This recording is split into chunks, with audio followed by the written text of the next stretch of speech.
नमस्कार, news one India देख रहे हैं आप और आपके साथ मैं हूं अंशिका पाठक। बुलेटिन की शुरुआत करेंगे बड़ी खबर के साथ। आज भी वाराणसी में रहेंगे प्रधानमंत्री नरेंद्र मोदी। वाराणसी में प्रबुद्धजनों से पीएम मोदी संवाद करेंगे। वाराणसी में आज पीएम मोदी की विशाल रैली है। राजा तालाब क्षेत्र में प्रधानमंत्री मोदी की विशाल रैली है। तो वाराणसी में लगातार 2 दिन से डेरा जमाए हुए हैं पीएम मोदी। और 2017 की अगर बात करें तो 2017 में भी ठीक इसी तरह पीएम मोदी चुनाव के पहले 3 दिन तक वाराणसी में ही मौजूद थे। लगातार प्रचार प्रसार किया जा रहा है। तो वहीं 2022 के लिए भी, यानी कि इस बार के चुनाव के लिए भी पीएम मोदी 2 दिन काशी में ही मौजूद हैं।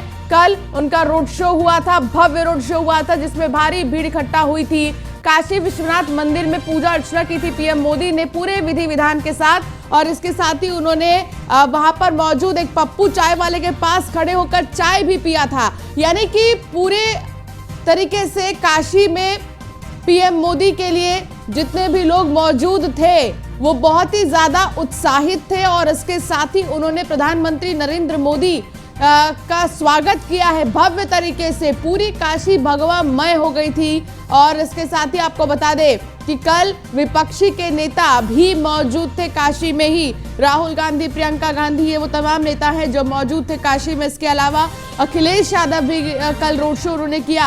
हालांकि देखना होगा कि 7वें चरण में जनता के दिल पर राज कौन करता है। लेकिन वाराणसी जो कि संसदीय क्षेत्र है पीएम मोदी का, यहाँ पर कोई कसर भारतीय जनता पार्टी नहीं छोड़ना चाहती है और इसीलिए लगातार प्रचार प्रसार कर रही है।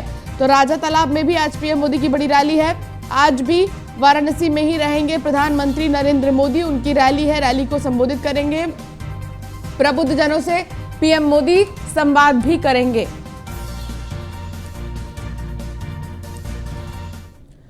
तो यूपी में आखिर दौर का दंगल होना है, जिसके लिए महादेव की नगरी में सियासी शोर मचा हुआ है। काशी से अंतिम दौर के समीकरण को साधना आसान है। यही वजह है कि बीजेपी, सपा और कांग्रेस के नेताओं ने बनारस में डेरा डाल दिया है। लेकिन काशी में इस वक्त सबसे ज्यादा सुर्खियों में है प्रधानमंत्री मोदी। पीएम मोदी ने शुक्रवार को वाराणसी की सड़कों पर रोड शो के जरिए रंग जमा दिया। मलदहिया से पीएम का रोड शो शुरू हुआ, जो बाबा विश्वनाथ कॉरिडोर तक चला। इस दौरान अपने सांसद की एक झलक पाने के लिए काशीवासी बेताब हो उठे। काशी ने अपने पीएम मोदी के स्वागत के लिए पलक पावड़े बिछा दिए हैं। लेकिन क्या मोदी के इस मेगा शो का असर आखिर दौर की 54 सीटों पर पड़ेगा? यह सबसे बड़ा सवाल है। देखिए रिपोर्ट।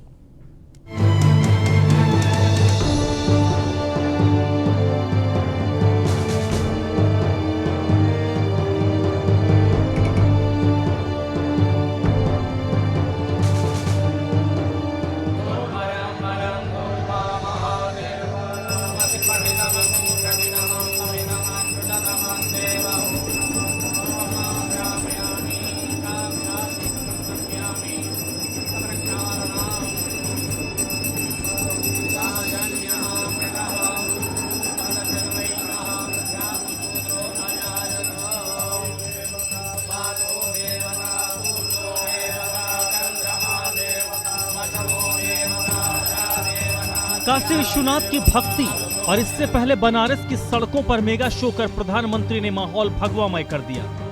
मलदहिया से सरदार पटेल की मूर्ति पर माल्यार्पण कर जब प्रधानमंत्री सड़कों पर निकले तो वाराणसी में जन सैलाब उमड़ आया। अपने सांसद के स्वागत के लिए काशी ने पलक पावड़े बिछा दिए। काशी ने दिल खोलकर मोदी का स्वागत किया, जिससे भगवा ब्रिगेड की हसरतें हिलोरे मारने लगी। प्रधानमंत्री जी तो हमारे भगवान हैं, जो आज हम लोगों को गर्व से सीना चौड़ा करके जीने का मौका उन्होंने दिया है और जो विकास की गंगा उन्होंने बहाया है। आज भारत का नाम पूरे विश्व में बड़े गर्व से लिया जाता है। हम भारतीयों को जो आज से कई वर्ष पहले बड़े हीन दृष्टि से देखा जाता था, आज भारत का पूरे विश्व में मान बढ़ा है। आज बनारस की पूरी जनता सड़कों पर है और मलदहिया से लेकर लंका तक हजारों लाखों लोग सड़कों पे अपने प्रधानमंत्री, अपने काशी के सांसद का इंतजार कर रहे हैं। ऐसा ऐतिहासिक शो न कभी हुआ था और न भविष्य में कभी होगा। 10 सालों के लिए आ जाते हैं तो हमारा देश, हमारा शहर, हमारा प्रदेश, ये एक अलग रूप में दिखेगा। आज से 5 साल 7 साल पहले बनारस का जो लुक था रोडें खराब थी, जगह जगह गड्ढे थे, आज रोडें फर्स्ट क्लास हैं, मंदिर बन गए। मेन है कि पहले यहाँ लाइट नहीं मिलता, अभी 24 घंटे लाइट मिल रहा है। 24 घंटे रास्ता लाइट भी रहा है, पानी भी मिलना है। उसके बाद अयोध्या हम लोग का बाप दादा अमूल से अयोध्या था, वो भी बनाया दिखाई दिया। जब जब प्रधानमंत्री वाराणसी आते हैं, काशी उन्हें सिराखों पर बैठा, लेकिन अब की माहौल चुनावी है और ऐसे में पीएम का ये मेगा शो उन 54 सीटों पर भी असर डालेगा जहां आखिरी दौर में वोटिंग होनी है। लेकिन इस सियासत से बेपरवाह जनता तो फिलहाल मोदी मोदी के नारे लगा रही है। हम लोग बहुत ज्यादा उत्साहित हैं। मैं यही कहना चाहूंगी कि हमारे प्रधानमंत्री 2029 में क्या अभी और 10-20 साल रहे। मेरा हिंदू एकदम उत्थान पर जा रहा, देश का स्वाभिमान बढ़ रहा है विश्व में। इससे बड़ी बात क्या होगी? मुझे महंगाई से मतलब नहीं है, मुझे हिंदुत्व से मतलब है। बहुत कुछ कहना चाहेंगे, हम चाहेंगे कि हमेशा ये मोदी की मेरी सरकार रहे, कमल का फूल ही खिलता रहे, क्योंकि योगी और मोदी ने जो भारत के लिए जो किया है वो किसी ने आज तक नहीं किया है। जब मोदी जी योगी जी आए हैं, बनारस का बहुत विकास हुआ है, लाइट रही है, सफाइयाँ होती है, ये सड़कें बनी है, अभी भी काम चालू है और मंदिर बहुत भव्य मंदिर बना है, तो जिससे कि यहाँ पे शहर में भी टूरिज्म बढ़ रहा है। अगर शहर ग्रो करेगा तो एक देश भी ग्रो करेगा। मोदी जी का तो काम यही है, दिख तो रहा है मोदी जी का काम, और मोदी जी जो काम कर रहे हैं उसके लिए हम मोदी जी को खूब खूब धन्यवाद करना चाहेंगे। मोदी जी ने जो भी काम किया है वो आप सबके आंखों के सामने है। मैं मतलब कि हर एक गलियां बनवाई हैं, मतलब सबके दीवार पेंट करवाए हैं, उसमें पेंटिंग्स बनवाई है, बहुत ही अच्छा काम उन्होंने किया। वाराणसी प्रधानमंत्री मोदी का संसदीय क्षेत्र के साथ ही बीजेपी का गढ़ भी है और अपने गढ़ को बचाने के लिए प्रधानमंत्री ने आखिरी दांव चल दिया है। ठीक इसी तरह 2017 में भी प्रधानमंत्री ने काशी में पांव जमाया था, नतीजा बीजेपी को प्रचंड जीत मिली। लेकिन क्या 2017 का इतिहास अब की बार भी दोहराया जाएगा? मैं यही की हूँ वाराणसी की, एंड वाराणसी में जो चेंज आया है आप जैसे देख सकते हैं, हम लोग बहुत एक्साइटेड हैं और हम लोग सिर्फ मोदी जी को ही वोट करेंगे। बनारस तक लाइटें नहीं रहती थी, वो लाइटें रहने लगी, जब इतना विकास हुआ है कि बहुत विकास हुआ है मोदी और योगी आने से। हम क्योंकि मोदी जी मेरे गांव से हैं, वो भी गुजरात के हैं, मैं भी गुजरात अहमदाबाद की हूँ, तो जो खुशी मिल रही है कि यूपी में इतना डेवलपमेंट अच्छा उन्होंने किया है जो कोई सोच नहीं सकता, वो उन्होंने कर दिखाया। दिनों से उपेक्षित पड़ा हमारा काशी विश्वनाथ मंदिर, किसी पार्टी को उसकी सुध नहीं आई। एक अकेले मोदी जी और योगी जी के प्रयास से आज भव्य कॉरिडोर बन के तैयार हुआ है, वो हम बनारस वासियों को नहीं पूरे भारत को गौरवान्वित कर रहा है। आखिरी दौर के चुनाव से पहले काशी मोदीमय है, हर तरफ भगवा ही नजर आ रहा है। लेकिन क्या इस रोड शो का असर पूर्वांचल के आखिरी दौर में पड़ेगा? क्या मोदी का मैजिक फिर चलेगा या अखिलेश यादव परिवर्तन की लहर चलाने में कामयाब होंगे? ये देखना दिलचस्प होगा। Bureau report, news 1 India. तो वहीं आखिरी चरण के लिए भारतीय जनता पार्टी ने अपनी ताकत झोंक दी है। आज जौनपुर में गृह मंत्री अमित शाह प्रचार करेंगे। सुबह 11 बजे जौनपुर के मल्हनी में जनसभा करेंगे अमित शाह। तो जौनपुर में कुल 9 विधानसभा सीटें हैं और अमित शाह आज मल्हनी में प्रचार प्रसार करेंगे। मल्हनी विधानसभा की बात करें तो समाजवादी पार्टी से यहां लकी यादव प्रत्याशी हैं। लकी यादव पारसनाथ यादव के पुत्र हैं और पारसनाथ यादव को मिनी मुख्यमंत्री कहा जाता है जौनपुर के मल्हनी में। हालांकि देखना होगा कि आखिर कौन जौनपुर की कुर्सी पर विराजेगा, लेकिन आज अमित शाह प्रचार प्रसार करेंगे जोरों पर। 7वें चरण में जौनपुर में प्रचार होना है। सबसे ज्यादा प्रत्याशी जौनपुर से ही हैं इस बार चुनावी मैदान में और मल्हनी में आज अमित शाह की जनसभा है। जनसभा को संबोधित करेंगे अमित शाह।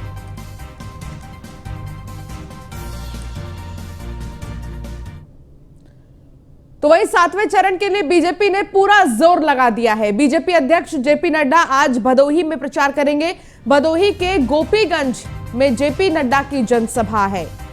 तो गोपीगंज में भदोही के जेपी नड्डा की जनसभा है और वो यहां पर प्रचार प्रसार करेंगे। तो भारतीय जनता पार्टी के राष्ट्रीय अध्यक्ष जेपी नड्डा लगातार पूर्वांचल के अलग अलग जिले में वो प्रचार प्रसार कर रहे हैं, जनसभाएं कर रहे हैं और विपक्षियों को भी जमकर घेर रहे हैं। और आज जो भदोही जाएंगे, भदोही में भी वो जनसभा करेंगे। भदोही एक ऐसा जिला है जो कि बनारस और तमाम जो अहम जिले हैं उनसे लगता है और यहाँ का प्रचार प्रसार कहीं ना कहीं आसपास के जिलों पर असर डालता है।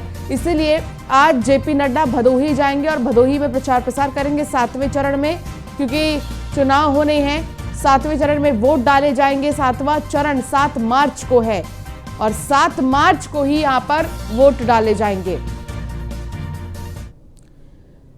तो वहीं पूर्वांचल में सीएम योगी का धुआंधार प्रचार है। आज 3 जिलों में रैली करेंगे सीएम योगी। सोनभद्र, भदोही, आजमगढ़ में प्रचार करेंगे। सुबह 11 बजे सोनभद्र में दुद्धी में जनसभा करेंगे। दोपहर 12 बजे भदोही के नरथुआ और आई में जनसभा करेंगे और दोपहर 12:50 पर भदोही के मौंधा में जनसभा करेंगे। दोपहर 2 बजे आजमगढ़ के तरवा मेहनगर में जनसभा करेंगे और दोपहर 2:50 पर आजमगढ़ के लालगंज में जनसभा करेंगे। तो ये 3 जगह हैं जहां जनसभा करेंगे आज सीएम योगी। दोपहर 12:50 पर भदोही में मोंधा में जनसभा को संबोधित करेंगे आज सीएम योगी।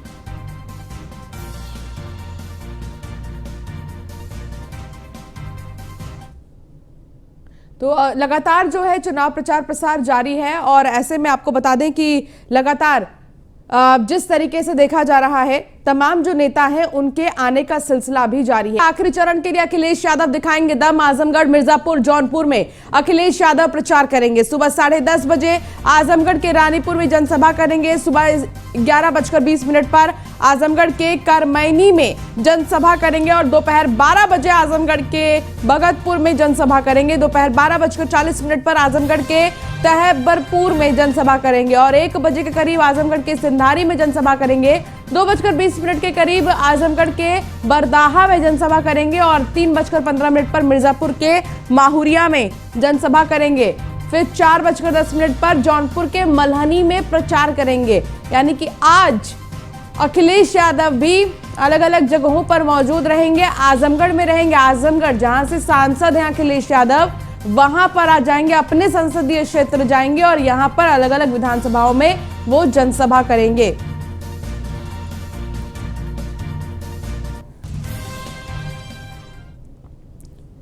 पीएम मोदी के अलावा अखिलेश यादव ने भी वाराणसी में रोड शो किया है। तो वहीं राहुल और प्रियंका गांधी ने भी जनसभा के जरिए माहौल बनाया। लेकिन अब सवाल यह है कि किसके दावे और वादों पर पूर्वांचल की जनता भरोसा करेगी। देखिए रिपोर्ट।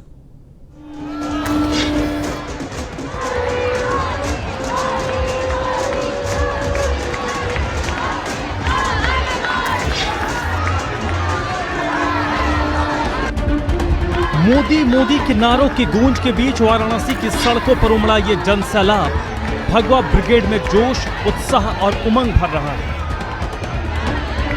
काशी में प्रधानमंत्री मोदी का ये अंदाज बीजेपी नेताओं में 2017 के करिश्मे को दोहराने की आस जगा रहा है। जिस तरह प्रधानमंत्री मोदी ने 2017 के आखिरी दौर में 3 दिन तक काशी में रहकर बीजेपी के जीत की राह खोल दी थी, ठीक उसी तरह इतिहास दोहराने की तैयारी अब की भी की गई है और बनारस की जनता का मिलता अपार समर्थन फिर से बीजेपी के आंगन में खुशियों की बयार आने की उम्मीद जगा रहा है।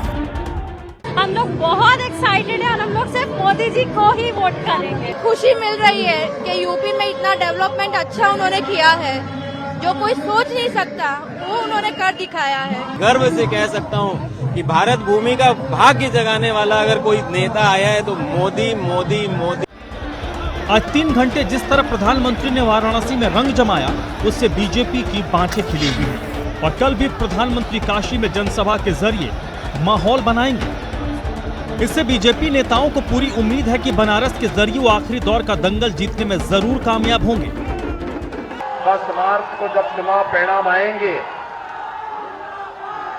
तो भाइयों बहनों 10 मार्च के चुनाव परिणाम के बाद आप देखना कि पूरे प्रदेश के अंदर केवल भारतीय जनता पार्टी ही दिखाई देगी। वाराणसी में भगवा ब्रिगेड ने बिसात बिछाई तो बीजेपी के गढ़ में चुनौती देने के लिए अखिलेश भी आ गए।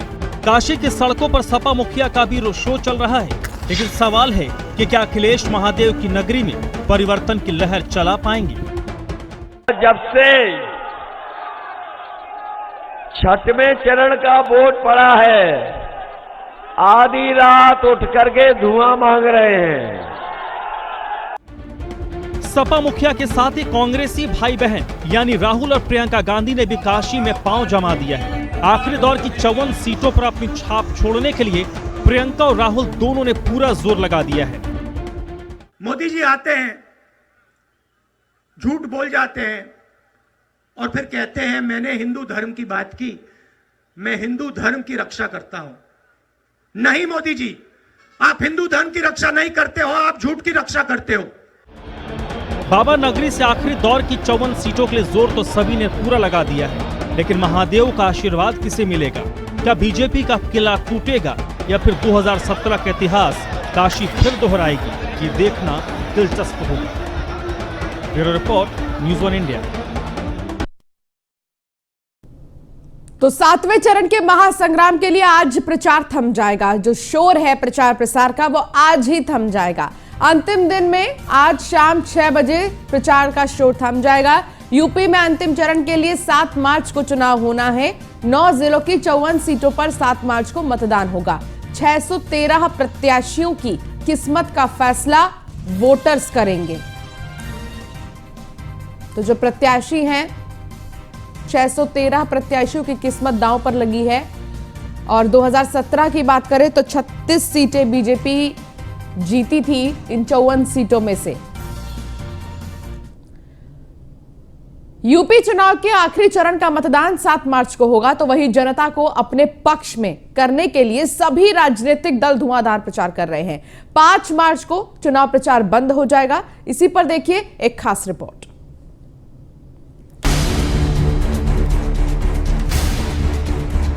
उत्तर प्रदेश में हो रहा विधानसभा चुनाव अब अपने अंतिम पड़ाव पर पहुंच गया है। 6 चरणों की वोटिंग के बाद अब राज्य में 7वें और अंतिम चरण का मतदान 7 मार्च को होगा। 7वें चरण में राज्य के 9 जिलों की 54 सीटों पर वोटिंग होगी।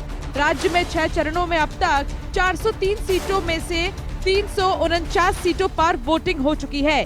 7वें चरण में आजमगढ़, मऊ, गाजीपुर, जौनपुर, वाराणसी, मिर्जापुर, गाजीपुर, चंदौली और सोनभद्र जिले की 54 सीटों पर वोटिंग होगी। वहीं अगर साल 2017 की बात करें तो 7वें चरण की कुल 54 सीटों में से बीजेपी और उसके सहयोगियों ने 36 सीटें जीती थी, जबकि 11 सीटें एसपी, 5 बीएसपी और 1 निषाद पार्टी को हासिल हुई थी। 7वें चरण में प्रधानमंत्री नरेंद्र मोदी का संसदीय क्षेत्र वाराणसी में भी मतदान होना है। इसके साथ ही अखिलेश यादव के संसदीय क्षेत्र आजमगढ़ की विधानसभा सीटें भी इसी चरण में हैं। वहीं पीएम मोदी ने खुद चुनाव प्रचार की कमान संभाल ली है और वो वाराणसी में बड़ी चुनावी रैली की, जहां बीजेपी के समर्थन में जन सैलाब देखने को मिला। बीजेपी इस आखिरी चरण में जीत का आखिरी कील ठोकना चाहती है। 7वें चरण के 9 जिले में होने वाले चुनाव में पूरी ताकत लगा दी है। सीएम योगी ने चंदौली में जनसभा को संबोधित किया, जहां पर विपक्ष पर जमकर हमला बोला। भाइयों बहनों, 10 मार्च के चुनाव परिणाम के बाद आप देखना कि पूरे प्रदेश के अंदर केवल भारतीय जनता पार्टी ही दिखाई देगी। और इस भय से सपा बसपा के तो बहुत सारे नेताओं ने अभी से अपनी बुकिंग करनी शुरू कर दी विदेश भागने की। तो सुना आपने सीएम योगी किस तरह से दमखम दिखा रहे हैं। चलिए आपको दिखाते हैं कि 9 जिलों में मतदान होना है। 7वें चरण का रण आजमगढ़, मऊ, गाजीपुर, जौनपुर, वाराणसी, मिर्जापुर, गाजीपुर, चंदौली, सोनभद्र।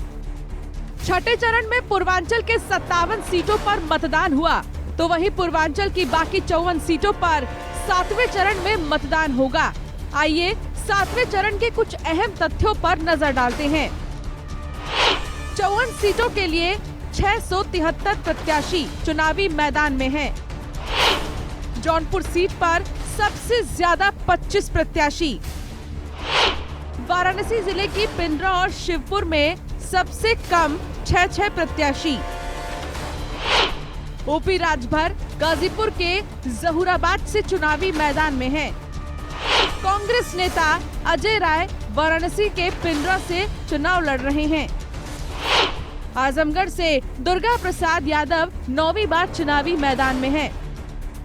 लखनऊ की गद्दी के लिए लड़ाई आखिरी दौर में चल रही, विपक्ष भी पूरी ताकत के साथ मैदान में नजर आ रहा है। यूपी चुनाव में पहली बार कांग्रेस नेता राहुल गांधी दिखाई दिए।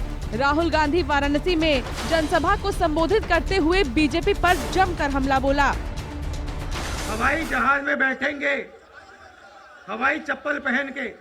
भाई और बहनों, नरेंद्र मोदी जी ने कितने करोड़ रुपए का हवाई जहाज खरीदा? कितने का खरीदा? उसमें भैया यूपी के चप्पल वाले कोई नहीं बैठ सकते, वो अलाउ नहीं है। एसपीजी वाले घुसने नहीं देते। फिलहाल 7वें चरण के लिए चुनाव प्रचार चरम पर है। 5 मार्च को 7वें चरण के लिए चुनाव प्रचार बंद हो जाएगा। वहीं 7 मार्च को 7वें चरण के मतदान के बाद 10 मार्च को मतगणना होगी, जिसके बाद पता चलेगा कि सूबे में अगली सरकार किसकी बनेगी। कमल का करिश्मा जारी रहता है या साइकिल की रफ्तार मंजिल को पाएगी। Bureau report, news 1 India. और चलिए, इस बुलेटिन में फिलहाल इतना ही। आप बने रहिए न्यूज़ 1 इंडिया के साथ। नमस्कार।